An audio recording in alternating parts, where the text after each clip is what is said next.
TV, this is your Easter Sunday Roundup show. We're looking back at Friday's 1-1 draw at the Den against West Bromwich Albion and ahead to tomorrow's long-arse away trip to face Rotherham at the New York Stadium. I think that's what it's called. We need to crack on because this video needs to go out and I need to pack to go to Rotherham. As always, let's kick off the show by winding it back to Friday and taking a look at the 11 that the gaffer picked to start the match. And I did predict Neil Harris would go with an unchanged side. However, he did make the one change where he brings back in Watmore. He drops out Norton Cuffy, and it's proved to work, didn't it? Because Duncan Watmore got the goal. I also predicted a 1-1 draw in the game. However, I did predict Joe Bryan to score our goal and not concede a penalty. But 1-1, and I put my money where my mouth was. There you go. There's the proof in the pudding. So not a bad result for me. However, I would have happily written that off and got the 3 points.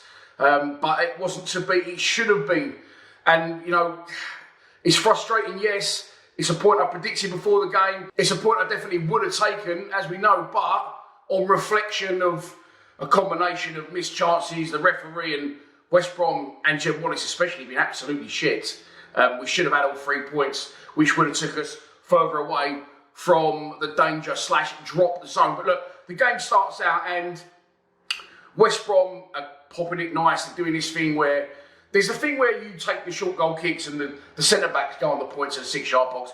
But there's like an extra busy, extra extended version of that where the goalkeeper goes out of the corner of the 6-yard box and the centre-back stands in the middle of the goal.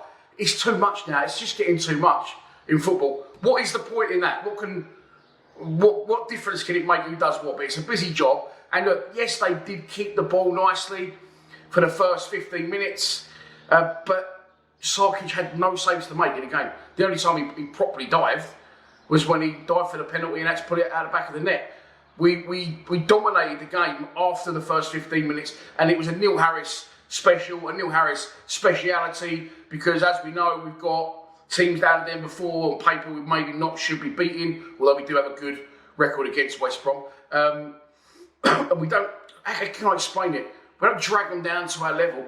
We nullify their game plan and we turn the game into what we want it to be, which is a battle. And we're always going to win those battles under Neil Harris 9 times out of 10, 99 times out of 100. So once they had their early busy clock pot, early passing session, we took over after that and it became a little bit gritty, it became a little bit physical. And as I said, we got the wheels going, we got the wheels in motion. We get a chance straight away, and there's reasons that I've not put this video out sooner. 1, because I've been enjoying myself over the Easter. 2, because I woke up late this morning.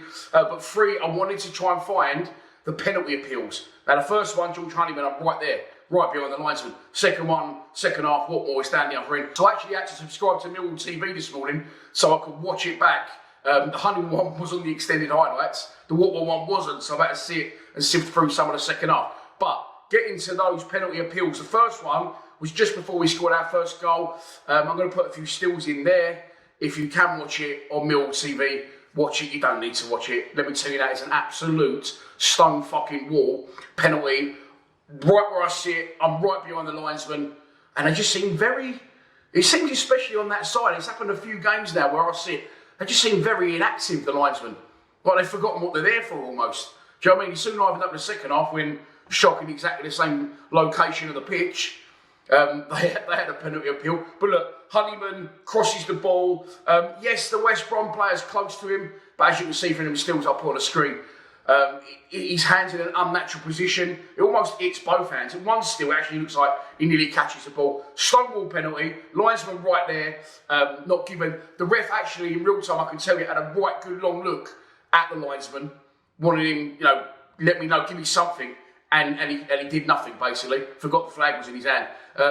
So, fair play to the referee. He was on his blind side and he needs to be able to rely on his officials in that instance, and he couldn't do that. Didn't really matter too much because we then kept the pressure on and we get the first goal. Ryan Leonard outside of the boot, 70-yard pass. Is that exaggerating, 70? I don't know. It's a long old way on the pitch anyway.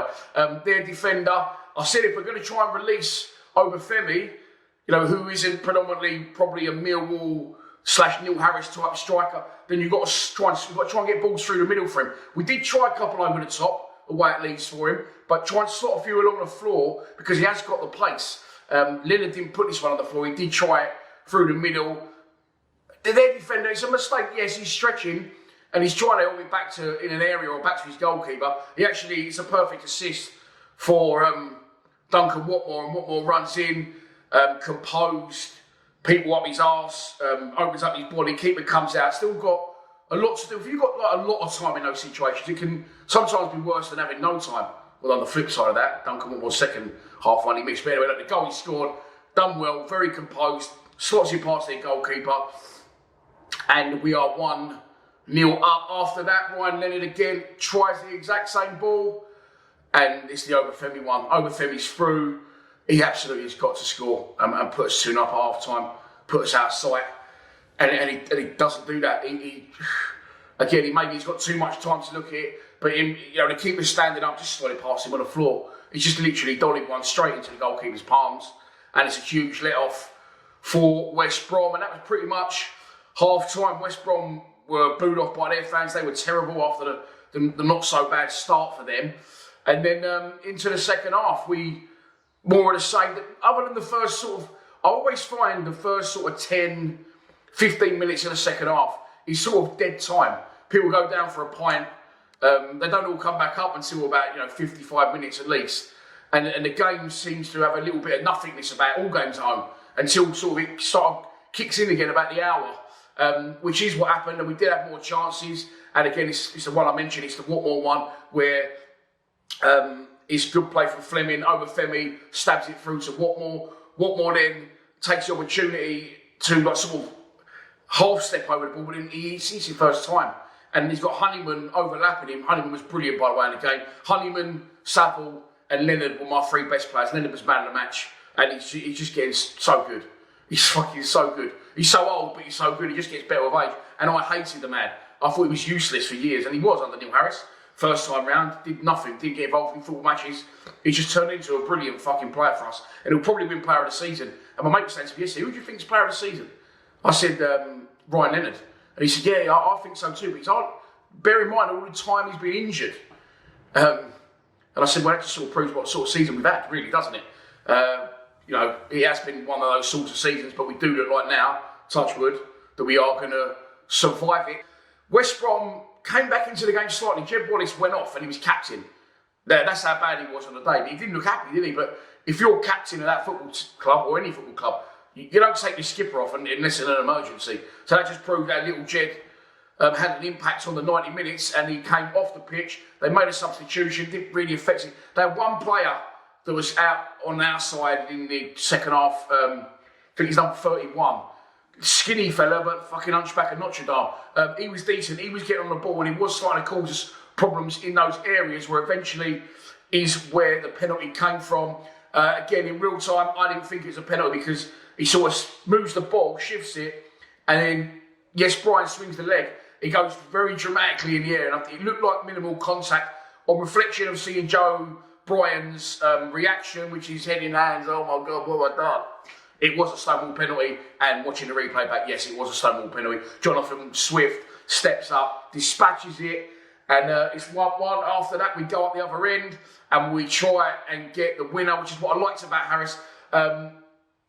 He kept Watmore on for as long as possible, didn't he? Watmore's legs were gone, and we'll move on to the Rotherham team news in a minute. I'm not sure what he's going to do because I think he'll want to keep it as similar as he can, but I think we're going to need some fresh legs. So he sort of left Watmore on as long as he could. Watmore could hardly walk.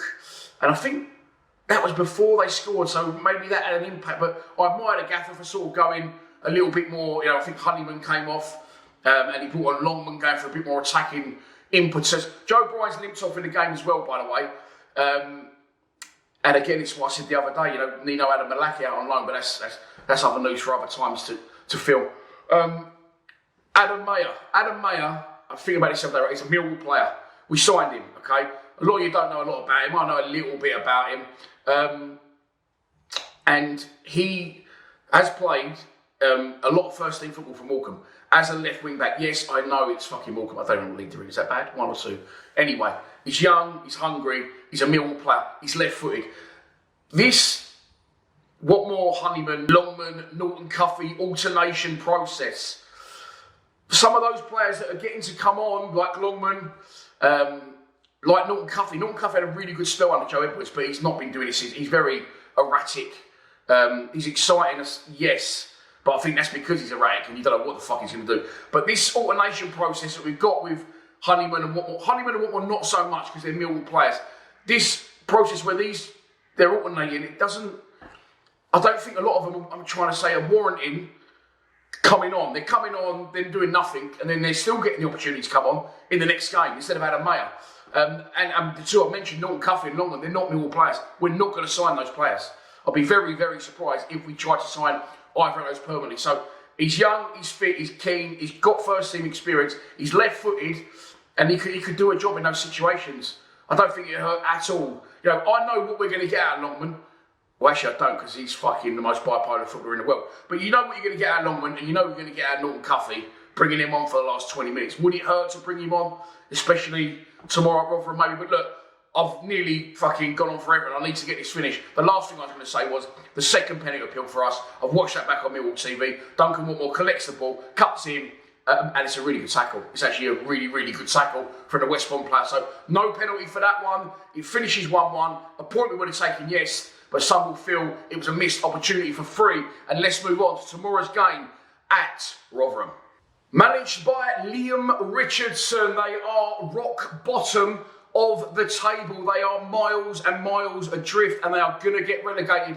It's still mathematically possible for them to stay up. However, if we beat them tomorrow, they will be relegated in front of their own fans. So it's a little bit of an extra incentive for us to take the 3 points. They have drawn 1 and lost 4 of their previous 5 league games, conceding, 14 goals along the way without scoring any theirself. The point they got at home to Huddersfield played the majority of that game, I think around an hour, with 10 men. They're absolutely shot to pieces. They're gone. But of course, we will go there tomorrow, and what will happen? Look, I don't know what Neil Harris will do, okay? I'm going to say that much. I think he'll want to keep it as close, as we already said, to the team from Friday as possible. However, I don't know how someone we're going to get through. I mean, Obafemi, I don't know how he's going to get through that again. He has got fitter, but we have no other options. We are hearing that Tom Bradshaw and Kevin Nisbet could both be back before the end of the season. We're hearing nothing on Idemo Maku. I mean, look, the under-23s or 21s, whatever it is, I keep saying that wrong, it's 21s now.